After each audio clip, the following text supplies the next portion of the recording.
Hello everyone, welcome to the profit curve. तो ये अ, इसको बोलते हैं कि जब ट्रेंड रिवर्सल होता है उसको उसी टाइम पे ट्रेंड को पकड़ना बहुत जरूरी होता है, राइट। ये इन्फोसिस का फ्राइडे का मूवमेंट देखिए, इनफैक्ट फ्राइडे के पहले उस पूरे हफ्ते का मूवमेंट देखिए। एलिफेंट्स या लार्ज कैप्स इसी तरह चलते 1325 से लेके 100 पॉइंट्स ऊपर 1425, सो 7.5% इन वन वीक। लेकिन अगर इसका मतलब when ever it will run, आपको लगेगा कुछ हो नहीं रहा है, हो नहीं रहा है, हो नहीं रहा है। पूरा साल इन्वेस्टेड रहने के बाद आपको लगेगा अगर मैंने बॉटम पे उठाया था यार, ये तो चल ही नहीं रहा है। 8-9 महीने परेशान कर सकता है आपको शायद। लेकिन जब वो चलता है तो वो double F D return type आपको देके ही जाएगा, because this is how it functions in the bull market. इसका लेकिन इसका एक्चुअल आपको यहाँ पे दिखेगा। We know the company, we have analysed it enough, but ये एक बैरोमीटर है अपने आईटी सेक्टर का, इसके लिए इसको कवर करना चाहिए। इसका लास्ट ईयर का जरा गौर से ग्राफ देखिए, 15 जुलाई ऑनवर्ड्स क्या भाव है लास्ट ईयर देखिए। You will be surprise to see this correlation. आप प्लेजेंटली सरप्राइज हो जाएंगे। 15 जुलाई 2022 इन्फोसिस का भाव एग्जैक्टली सेम लाइन पे 1430, ऑलमोस्ट एग्जैक्टली सेम 1430। अब देखिए, इट गोज अप टू 1600, ये भाव 1620 पे टॉप बना के 8 अगस्त के बाद वो गिरता है। फिर 1460 वापस, फिर वापस एक मिनी टॉप बनाता है 1544, अगेन इट ड्रैग्स। ये वो टाइम था जब इंटरेस्ट रेट्स यूएस में धड़ाधड़ बढ़ रहे थे, और मुझे याद है बहुत पेनफुल टाइम था वो। 1365 तक आया इन्फोसिस। लेकिन जिसने होल्ड किया पोजीशन या रोल ओवर किया, वो देखो कहाँ तक वापस उसको 1600 का जो टारगेट था 1657 तक लेके गया। अगर मैं 1600 भी पकड़ू, because you can't time the bottom and time the top, but अगर आप बेसिक भी पकड़ लें बॉटम एंड टॉप, तो ये दोबारा उसने 1650 दोबारा टच किया।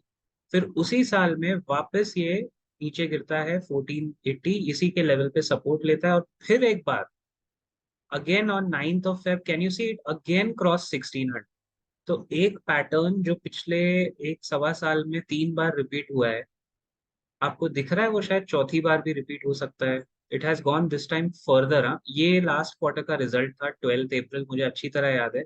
एक दिन में स्टॉक ने 10% जंप लगाई थी, दिस वाज द लोएस्ट। इससे ज्यादा गिरावट इसमें आप एक्सपेक्ट कर भी नहीं सकते थे। This was the lowest point. मैंने अपने वीडियो में बोला भी था, यहाँ से 100 पॉइंट का डाउनसाइड है और 400 पॉइंट का अपसाइड है, व्हेन इट वाज एट 1227। मुझे आज भी याद है, वो वीडियो में मैंने बात कवर की थी।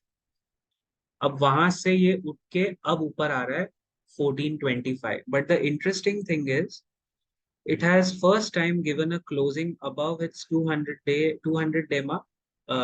इसी रेंज में है, यहाँ पे 1413 दिखा रहा है। तो उसके ऊपर जाने की अभी इसने पहली बार कोशिश की है। अब बहुत सारे रिटेल इन्वेस्टर मंडे या ट्यूसडे इसमें जंप करके फंसेंगे। फंसने से अच्छा आपको पहली चीज ये देखनी है कि क्या ये 1425 के ऊपर सस्टेन कर रहा है, या एक दिन में कल ये 4 to 5% चला है गाइस। एक दिन में इट इज वेरी रेयर। हो सकता है थोड़ी पोजीशंस कटे, थोड़ा प्रॉफिट बुक हो, 1400 रुपए पे गिरे। बट द पॉइंट इज अभी ये बहुत इंपॉर्टेंट इन्फ्लेक्शन पॉइंट पे, साल में चौथी बार, fourth time in the same year it is touching that same point, 1430 1440। And let me tell you 1440 is a very important level. देखिए, मैं बेसिकली एक्सपोनेंशियल मूविंग एवरेज भी देखता हूँ, बट मेरे हिसाब से जो सिंपल मूविंग एवरेज एसएमए होता है ना, वो ज्यादा कारगर अब तक साबित हुआ है। अगर आप इसका अभी कल के बाद स्ट्रेंथ देखेंगे तो 1360, 1350, 29 सारे supports, 10 day, 20 day, 15 day, 50 day, 100 day, सब पे बुलिश मोमेंटम था और है। लेकिन ये 1440 जो 200 डे सिंपल मूविंग एवरेज है, 1440, ये बहुत क्रिटिकल लेवल है गाइस, ये वाला 1440 अब इसको पार करना है। और अगर किसी को इन्फोसिस कैप्चर करना है रिस्की, अगर आप रिस्क लेके कैप्चर करेंगे तो 1400 के एक डिप में आप उठा सकते हैं। कोई रिकमेंडेशन नहीं है, अपने रजिस्टर्ड फाइनेंशियल एडवाइजर से पूछिए और डिसीजन लीजिए। बट अगर कोई सीख रहा है, पेपर ट्रेडिंग कर रहा है या सीख रहा है, सीखने के लिए कर रहा है, तो उसके लिए सुझाव ये है कि अब एक दिन के इतने बड़े मूव के बाद 1-2% शायद ये गिरे, शायद ना गिरे, 1% तो पकड़ के चलिए। तो 1425 पे है, तो 1405 पे भी अगर मिले, बट यहाँ 1440 इट हैज टू क्रॉस। अगर ये 200 डे मूविंग एवरेज क्रॉस हो गया तो फिर मुझे लगता है अगेन दिस इज अ 1600 वाला, fourth time in the year this can go to 1600। फिर 1600 1620 के आसपास जो रेजिस्टेंस है वहां देखेंगे क्या करना है, वहां पे अलग कहानी बनेगी। फिलहाल आईटी सेक्टर, एफआईआई, मैंने आपसे कहा था ना, सारे लार्ज कैप स्टॉक्स नीचे पड़े हुए हैं और निफ्टी ऊपर पड़ा हुआ है, ऐसा हो ही नहीं सकता है। एफआईआई जब वापस आ रहे हैं तो वो जाएंगे कहाँ? उनको खरीदने के लिए कुछ तो माल चाहिए, और माल बचा है लार्ज कैप्स में।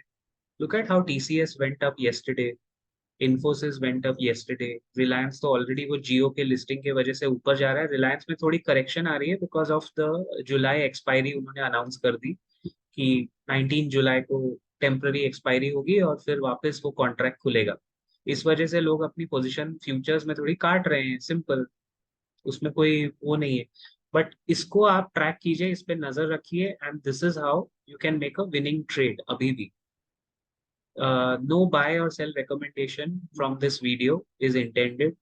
Please consult your financial advisor and then take a call. This video is only for educational purposes. I'll see you around in the next video very soon. Till then, keep profiting, guys.